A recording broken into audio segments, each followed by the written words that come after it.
Guys, I gotta tell you, sometimes it's a little frustrating trying to share this information with y'all. I don't know what it is with this screen report recording program that I have, but it seems to crash on me quite a lot. And sometimes these 10-minute videos I have to do 3 or 4 times in a row, as you can imagine, can be kind of time consuming. But I think this is important information to share with you guys. With that said, this is my newest take. Well, if you haven't heard it, uh, there's this story going around about the FDA approving genetically altered mosquitoes to be released. Now, let's go back to the beginning. I've done some videos about this myself. My very first video to get over 8,000 views was about the Zika virus, which I have gone back to and reported on a few times.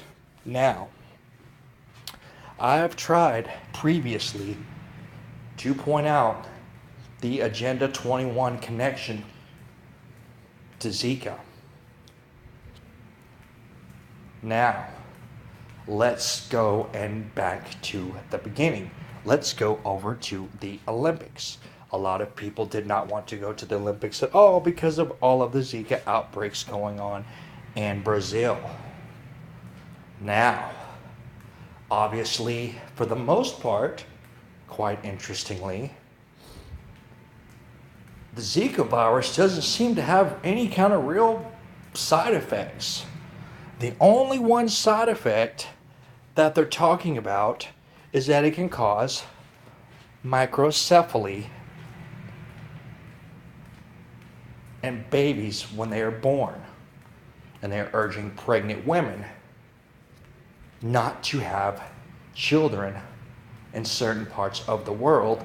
And they're also telling people not to have sex in certain parts of the world so they don't have babies with microcephaly, even though this is quite a scary phenomenon that could be a part of a population. There's actually a lot of varying data as to whether microcephaly is actually related to Zika virus at all.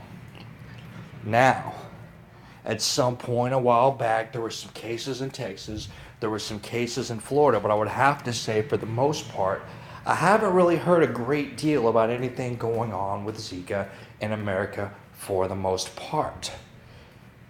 Just a few cases here and there relating Zika to microcephaly in babies, the underdeveloped brains, the shrunken heads, right?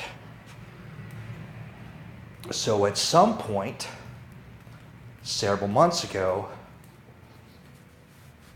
Florida decides they are going to release these genetically altered mosquitoes in Florida to combat the Zika virus. Now, what's interesting is if you scroll through the article here, and I will just a minute here, the one you want to see here is about this company called Oxitec. Okay? Now, the reason Zika virus broke out in Brazil in the first place was because a company called Oxitec was genetically modifying mosquitoes and they quote unquote accidentally escaped. Then, all of a sudden, there's a massive Zika outbreak and it is now considered the outbreak epicenter. Now, if you go and do your own research about Oxitec, which I have done some older videos about, if you go and see what company they had derived from, you might find some interesting bits of information there. And it's very important to note that a big chunk of funding for Oxitec comes from Bill and Melinda Gates. And it's also interesting to know, which I'm sure you've probably heard right now, that the patent to the Zika virus belongs to the Rothschilds and the Rockefeller Foundation. Big surprise, right? Now, it's also important to note that Bill Gates has an old video where he spoke at one of those TED conferences and he started out the speech by revealing that he had a jar full of mosquitoes, which he then elected to release onto the crowd. Very symbolic, if you ask me. Now, we all know that the United Nations wants to depopulate the earth 80 to 90%. You cannot find the information on the United Nations website anymore, although you used to be able to. But there are stories, interviews, and videos of Christiana Figueres of the United Nations. And if you go and research this woman, you will find out that she does in fact say on many, many occasions that we need to depopulate 80 to 90% of the population of the planet right now. Now, what's interesting is in Florida, they want to release these genetically altered mosquitoes made by Oxitec, the same company that started the outbreak in the first place. That makes about as much sense as electing a woman to be president of the United States and revealing to her all of our nation's secrets when she's already proved that all of our secrets are free for all for anybody to view. Gotta love the common sense approach to things in our government and with the people for that matter. Now, if you go to the Oxitec website, which you can do, they actually tell you how this process is going to work. And what they are going to do is they have these new genetically modified mosquitoes that are going to breed with the old genetically modified mosquitoes. And the babies that will be born from these two mosquitoes breeding will cause the babies to become underdeveloped and die, which is quite interesting considering that what seems to be their correlating effect to the one bad thing about Zika virus is microcephaly, which is the underdevelopment of babies, particularly in the brain. So, it doesn't sound too far-fetched for me to think that if the mosquitoes can breed with other mosquitoes and they can cause the mosquitoes' babies to die by passing on these genes that they've created in the lab, it doesn't seem that hard to believe that these mosquitoes could go and bite people and pass genes onto people, causing people to have babies that will die. Which would be, if you were going to depopulate 80 to 90% of the population, I suppose the most humane way to do so would be to keep the population from being able to have children and just waiting a generation for everybody to die off.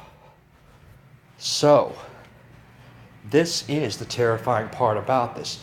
Now, they announced several months ago they were going to have this waiting period where people could go and express their views on this Zika virus thing and say whether they wanted these to released in Florida or not. And even though they admit that they have a lot of very vocal opposition to these mosquitoes being released, the Food and Drug Administration is going to release them anyways.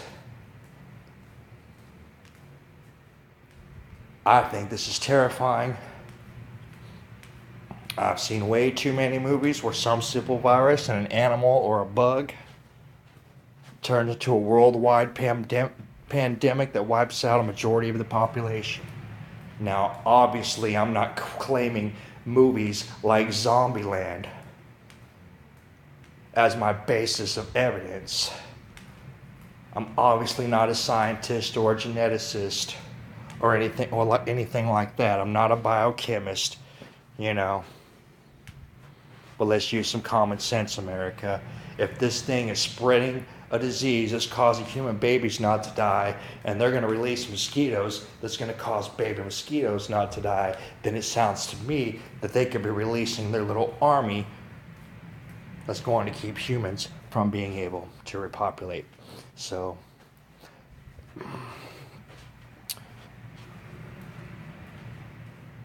I want to talk about population studies real quick. And I don't know if I covered this in my video already because I don't remember. So if I did, you can stop it right here. But I just wanted to make sure that I pointed out there's a lot of people that are exposing the truth of Agenda 21 who seem to miss the most obvious source for information about depopulation or population studies. I've actually went and viewed population studies. You can go and view them for yourself. And what these population studies show is that the population right now is currently in a bubble, kind of like you hear about the economic bubbles, or you hear about the banking bubbles or the housing bubbles. And what we're having right now is a population bubble. Because even though right now the population is expanding, overall, it doesn't really accurately depict the true numbers of people who are not having children because of the thing that you hear about the news all the time. Worldwide economic crisis is the number one leading cause of the population shrinking on this planet, and it's actually creating a very large bubble that at some point is going to explode. And then what you're going to see is you're going to see a very old population fall over and die, and they will have successfully completed a big chunk of what they wanted to do of decreasing the population without having to do anything whatsoever.